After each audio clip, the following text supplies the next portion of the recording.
আসসালামু আলাইকুম প্রিয় দর্শক, স্বাগত জানাচ্ছি আমার দেশ লিড নিউজে। সঙ্গে আছি আরমান মুজাহিদ। আমাদের আজকের লিড নিউজের শিরোনাম, সাবেক 6 জেনারেলের বিরুদ্ধে তদন্তে দুদক। নিউজটি লিখেছেন আলামিন।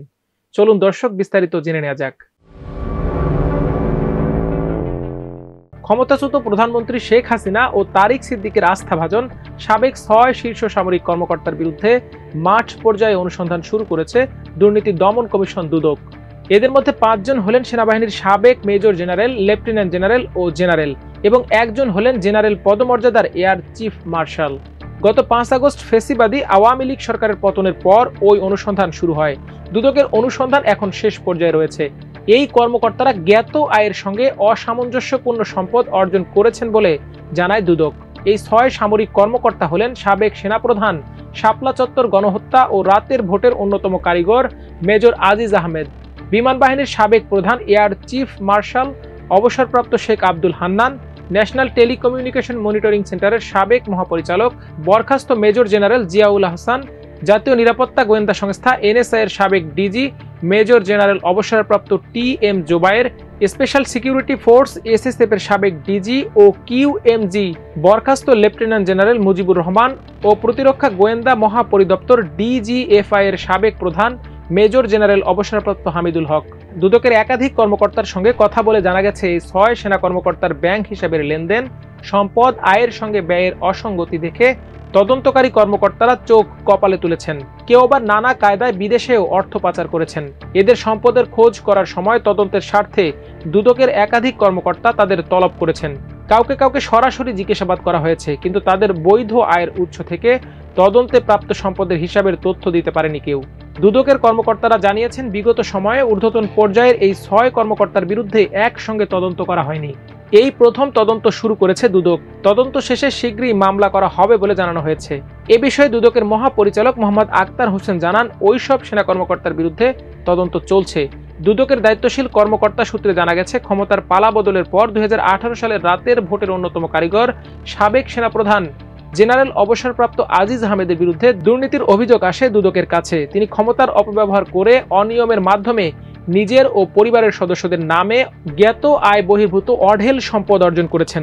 হুন্ডি করে বিদেশেও টাকা পাচারের অভিযোগ রয়েছে তার বিরুদ্ধে। 2024 সালের অক্টোবর মাসে তার বিরুদ্ধে তদন্ত শুরু করে দুদক। তদন্ত শেষ পর্যায়ে রয়েছে বলে জানা গেছে। দুদক জানিয়েছে, মিরপুর ডিওএইচএস ও নিকুঞ্জে আজিজ আহমেদের একাধিক বাড়ি ও প্লট রয়েছে। এছাড়া ঢাকা ও ঢাকার বাইরে শতাধিক একর জমি রয়েছে তার। বিমান বাহিনীর সাবেক প্রধান শেখ আব্দুল হান্নানের বিরুদ্ধে ক্ষমতার অপব্যবহার ও অনিয়মের মাধ্যমে অর্থ হাতানোর অভিযোগ পেয়েছে দুদক। গত 15 ফেব্রুয়ারি থেকে তদন্ত শুরু করেছে দুদক। তদন্ত কর্মকর্তা দুদকের উপপরিচালক তানজির সরকার। দুদক জানিয়েছে, গত 6 মে হান্নানের সম্পদ ও ব্যাংক হিসাব অবরুদ্ধ করতে আদেশ দেয় আদালত। জব্দ করা সম্পদের মধ্যে রয়েছে ঢাকার নিকুঞ্জ আবাসিক এলাকায় একটি ফ্ল্যাট, মিরপুর ডিওএইচএস এলাকায় তার স্ত্রীর নামে 2250 বর্গফুটের একটি ফ্ল্যাট, নারায়ণগঞ্জের রূপগঞ্জে 3.85% এবং 2.42% প্লটের জমি রয়েছে। মিরপুরে একটি নির্মাণাধীন 7 তলা ভবন, তার নামে বিভিন্ন ব্যাংকের 6টি হিসাব জব্দ করা হয়েছে। সূত্র জানায়, আয়না ঘরের কারিগর এনটিএমসি এর সাবেক মহাপরিচালক জিয়াউল আহসানের বিরুদ্ধে প্রায় 40 কোটি টাকার অস্বাভাবিক লেনদেনের অভিযোগ পাওয়া গেছে। দুদক জানিয়েছে, তিনি জ্ঞাত আয়ের উৎসের সঙ্গে অসঙ্গতিপূর্ণ প্রায় 22 কোটি 27 লাখ টাকার সম্পদ অর্জন করেছেন। জিয়াউলের নামে আইটি সক্রিয় ব্যাংক হিসেবে প্রায় 120 কোটি টাকার অস্বাভাবিক লেনদেনের তথ্য পাওয়া গেছে। দুদক জানিয়েছে, এনএসআই এর সাবেক ডিজি টি.এম. জোবায়েরের বিরুদ্ধে তদন্ত শেষ পর্যায়ে রয়েছে। ভয়ভীতি দেখিয়ে সম্পদ অর্জনের অভিযোগ রয়েছে জোবায়েরের বিরুদ্ধে।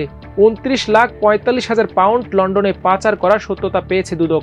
গত 21 এপ্রিল দুদকের আবেদনের পরিপ্রেক্ষিতে জুবায়েরের ট্রাস্ট ব্যাংকের 5টি হিসাব অবরুদ্ধের আদেশ দেয় আদালত। এসব হিসাবে 26,05,000 টাকা রয়েছে। আদালতে দুদকের আবেদনে বলা হয়, ট্রাস্ট ব্যাংকের 5 হিসাবের মাধ্যমে জুবায়ের ও তার স্ত্রী ফাহমিনা মাসুদ অবৈধ অর্থ স্থানান্তর করতে পারেন। সূত্র জানায়, ডিজিএফআই এর সাবেক প্রধান হামিদুল হকের বিরুদ্ধে ক্ষমতার অপব্যবহার, নানা অনিয়ম ও দুর্নীতির মাধ্যমে অর্থ আত্মসাতের অভিযোগ আসে দুদকের কাছে। গত 6 জুলাই হামিদুলের 4টি ব্যাংক হিসাব জব্দের আদেশ দিয়েছে আদালত। গতকাল সোমবার ঢাকা মহানগর দায়রা জজ বিচারক মোহাম্মদ জাকির হোসেন এই নির্দেশ দেন। দুর্নীতি দমন কমিশনের আবেদনের পরিপ্রেক্ষিতে আদালত এই নির্দেশ দেয়। দুদকের সহকারী পরিচালক মোহাম্মদ নওশাদ আলী ব্যাংক হিসাব অবরুদ্ধ চেয়ে আদালতে আবেদন করেন। আবেদনে বলা হয়, মেজর জেনারেল অবসরপ্রাপ্ত হামিদুল হকের বিরুদ্ধে ক্ষমতার অপব্যবহার, বিভিন্ন অনিয়ম ও দুর্নীতির মাধ্যমে সরকারি অর্থ আত্মসাৎপূর্বক নিজ নামে ও পরিবারের সদস্যদের নামে জ্ঞাত আয় বহির্ভূত সম্পদ অর্জন বিষয়ে অভিযোগের অনুসন্ধান চলমান রয়েছে।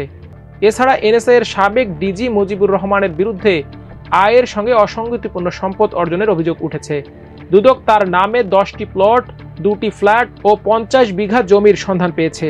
তার 16টি ব্যাংক হিসাবও জব্দ করা হয়েছে। দুদক জানিয়েছে, প্রভাবশালী এই 6 সাবেক সামরিক কর্মকর্তার বিরুদ্ধে বিগত 15 বছরে নানা অনিয়মের অভিযোগ আসে দুদকে। আওয়ামী লীগের আমলে ক্ষমতাচ্যুত প্রধানমন্ত্রী শেখ হাসিনা ও তার নিরাপত্তা বিষয়ক উপদেষ্টা মেজর জেনারেল তারিক আহমেদ সিদ্দিকের সঙ্গে তাদের সম্পর্ক থাকায় সেই অভিযোগগুলোর কোনো তদন্ত হয়নি। দুদকে অভিযোগ আসার আগেই সেগুলো ধামাচাপা পড়ে যায়। গত 5 আগস্ট অন্তর্বর্তীকালীন সরকার দায়িত্ব নেওয়ার পর সেই অভিযোগগুলোর তদন্ত শুরু করে দুদক। এ বিষয়ে জানার জন্য জেনারেল অবসরপ্রাপ্ত আজিজ আহমেদের মোবাইলে ফোন করলে তার ফোন বন্ধ পাওয়া যায়। তার একজন ব্যবসায়িক পার্টনার জানান তিনি মালয়েশিয়ায় রয়েছেন। সাবেক air chief marshal Sheikh Abdul হান্নানও দেশে নেই। বরখাস্ত মেজর জেনারেল জিয়াউল হাসান জেলে বন্দী রয়েছেন।